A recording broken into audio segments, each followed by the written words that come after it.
मराठी छान बोलते हे मला माहिती नाही, पण मी मराठी बोलते.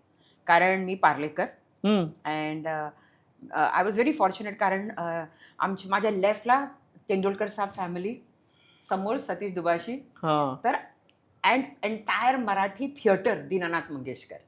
तर मी I grew up looking at them. तर मी मराठी बोलण्याची खूप प्रयत्न करते आणि आपल्याला इंडस्ट्रीमध्ये सगळे महाराष्ट्रीयन टेक्निशियन्स असतात. म्हणून त्यांच्याशी बोलून हां, ओके 70-80% तर मी मराठी बोलते.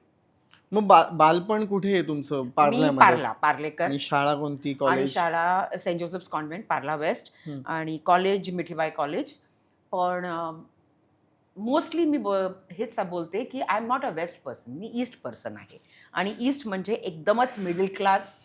कारण जेव्हा आपण पार्लाला डिस्क्राईब करतो ना, तर तिथे middle class Maharashtrians, educated middle class Maharashtrians, theatre loving Maharashtrians हं. आणि educated and theatre loving South Indians आहेत. तर एक खूप छान कॉम्बिनेशन आहे आणि त्याच परिस्थितीमध्ये आय ग्रू अप आणि माझे सगळे फ्रेंड्स महाराष्ट्रीयन्स आहेत. म्हणून थोडं बहुत मी पण मराठी बोलून घेते आणि लोकं सांगतात, की "तू ठीक-ठाक मराठी बोलतेस." कोण म्हणालं मॅम? आता तुमच्याशी बोलताना मला असं वाटतं, की तुम्ही किती अस्खळीत मराठी नाही, बोलता. तसं काही नाही आहे. तसं बोलते, पण कॅमेराला जेव्हा मी बघते ना, हं. तर थोडं थरथर होतं मला मराठी बोलताना. म्हणजे एक फ्लुएन्सी कुठेतरी ते असं असतं. चालेल, पण इट्स ओके. कारण मग प्राउड मुंबईकर. पण मग ह्या क्षेत्राची आवड कशी निर्माण झाली? आणि ॲक्चुअली ॲक्सिडेंटच्या नंतर ना, अ, कारण मी एक डान्सर आहे. हं. तर ॲक्सिडेंटच्या नंतर मिस्टर रामोजी राव जे अ, खूप मोठे प्रोड्युसर आहे साऊथचे. साऊथचं. हां, तर त्यांना असं वाटलं की म्हणजे ही जी कहाणी आहे किंवा एक स्टोरी आहे, ते आपण फिल्ममध्ये ट्रान्सलेट करूया. कारण लोकांना ना हे फिल्म बघून त्यांना असं वाटेल की nothing is impossible in life. आणि तसं ते कुठेतरी चेन्नईला कुणाला फोन करून मग ते मुंबईपर्यंत पोहोचलेत आणि दे केम विथ एन ऑफर की सुद्धा आपण एक फिल्म करूया हं. आणि फिल्मचं नाव आहे मयुरी. तर मी बोलली, "करा, मला काय?" "नाही, नाही, तूच कर." मी बोलली, "मी काय करायचं त्याच्यात?" बोलले, "हिरोईन."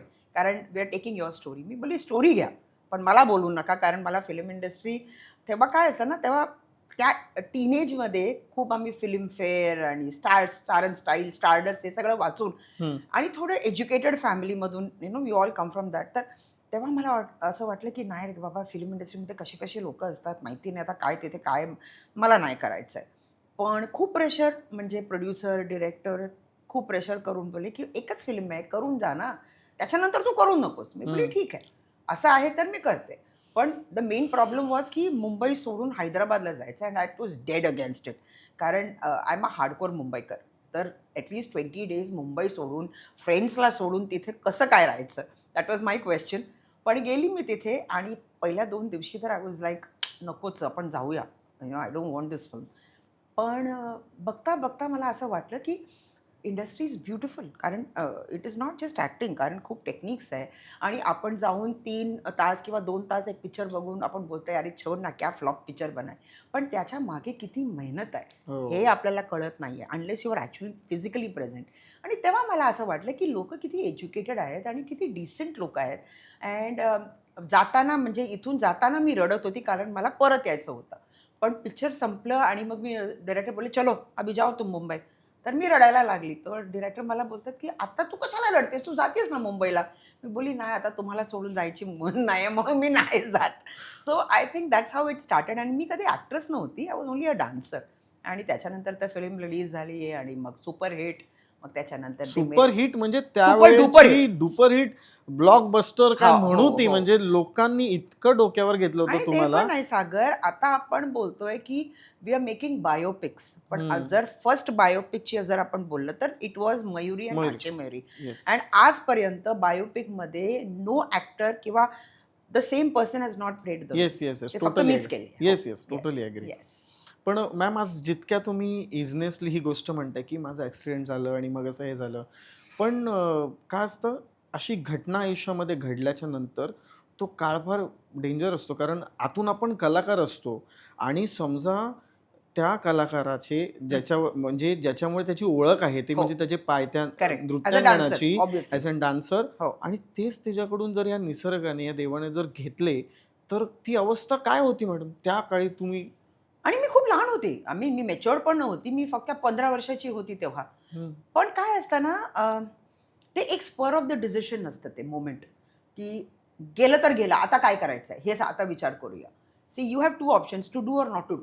हा. आणि तेव्हा फक्त एकच होता की मला जे करायचं आहे ना ते I had to do it for my parents, कारण I am the only child, मागे पुढे कोणीच नाही आहे. तर माझी आईची खूप इच्छा होती की she wanted to become a dancer. पण कधी कधी असं असतं ना की ती डान्सर नाही बनली म्हणून शी मेड मी अ डान्सर, कारण 3 वर्षात आय स्टार्टेड डान्सिंग. तर मला तेव्हा असंच वाटलं की मला असं काहीतरी करायचं आहे की I want to give back to my parents. And the only thing I could think of was dance. पण डान्स कसं करणार आता, ॲम्प्युटेशन पण झालं आहे, आता करायचं तर काय. आणि तेव्हा एक डॉक्टर होते आमच्याकडे चेन्नईला. तर he to come and say, don't cry. सुद्धा ख्रिश्चन होते ते, doctor Derrick D'Souza. Don't cry baby, don't cry child, God will find an answer for you, असे बोललेत मला. मी बोलले आता काय करणार गॉड माझ्यासाठी, आता इतकं तर झालं तर आता अजून काय करणार. आणि 3 महिन्यात, इनफॅक्ट या ऑलमोस्ट विदिन 3 months, सडनली एक आर्टिकल म्हणजे इंडिया टुडेवर, द जयपूर फूट. तर डॉक्टर आलेत माझ्या रूममध्ये. See God has answered your prayers. मी बोले हे काय. बोलले खूप इट्स अ न्यू इन्व्हेन्शन इंडियामध्ये आणि डॉक्टरला रामन मॅक्सेसे अवॉर्ड पण भेटला आहे. तर आय थिंक की जयपूर फूट तुझ्यासाठीच बनलं आहे. हे त्यावेळेला इन्व्हेन्शन झालं होतं हे. 1981मध्ये Magsaysay award, Ramon Magsaysay award खूप एक मोठा इंटरनॅशनल अवॉर्ड आहे for invention in science. Doctor P K Sethi जे जयपूरचे आहेत ते, आणि मास्टरजी म्हटल्यावर ते एक खूप कॉमन क्राफ्ट्समॅन नसतात.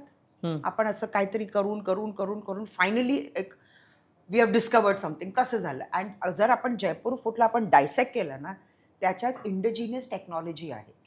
जे आपण बाथरूम चप्पल्स, आपण हवाई चप्पल बोलतोय ना, actually Jaipur foot is made of hawai chappal rubber. हो, म्हणून त्याच्यात फ्लेक्सिबिलिटी आहे. And uniqueness of Jaipur foot is की it takes the shape of the ground. बाकी जे फूट्स आहेत ना ते रिजिड आहे, ते तसंच राहणार, ते it can't take the shape. आणि जयपूर फूटमध्ये बिकॉज ऑफ दॅट रबर, जर आपण मातीवर चाललंय तर it will take the shape of that. Stone आलं तर त्याच्यावर, दगड आलं तर त्याचा शेप घेतो. And more to suit our Indian culture. म्हणजे तुम्ही देवळात जाऊ शकता बिना चप्पल, बिना शू, कारण it is very natural looking foot. तर असं मला म्हणजे तेव्हा असं एक न्यूज आयटम बघून मग मी त्यांना लेटर मी बोलली की मला तुम्हाला भेटायचं आहे. मग मी जयपूरला गेली, त्यांना भेटली. आणि हे नाही विचारले की मी चालू शकते का, मी बोलली की मी डान्स करू शकते का. कारण सी आर्टिफिशियल, मला इतकं तर माहीत होतं की आर्टिफिशियल लिंब आहे तर बेसिक नेसेसिटीज तर होऊन जाणार. पण द $1,000,000 क्वेश्चन वॉज की काय मी डान्स करू शकते का. आणि डॉक्टर पी के सेठी मला बघून बोलले हां, का नाही, तू करू शकतेस.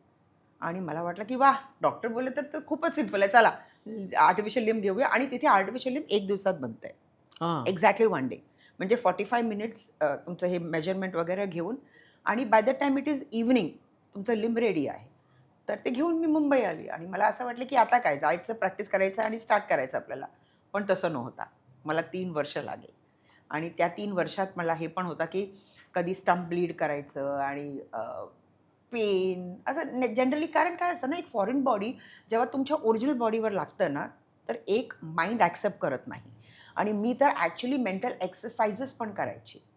अँड आय वॉज टोल्ड, म्हणजे आमचे जे फिजिओथेरपिस्ट होते ना, ते ही टू टेल मी की रोज सकाळी उठून 100 वेळा हे सांग, माझं I don't have a leg, I don't have a leg, I don't have a leg. तेव्हाच हे कॉर्डिनेशन बसणार. नाहीतर तुझे जे माइंड थॉट आहे ते क्लॅश होणार टू अ फॉरेन ऑब्जेक्ट. ती सायकोलॉजी सायकॉलॉजी नाही, सिस्टममध्ये यायची सिस्टम गरज मध्ये आहे. येण्यासाठी गरज हो आहे. हो. अँड देन ऑफकोर्स त्याच्यानंतर 3 वर्षानंतर करत करत करत करत फायनली मी स्टेजवर आली. आणि 3 तास टोटल भरतनाट्यम परफॉर्मन्स जे आहे ते संपूर्ण आय कम्प्लीट.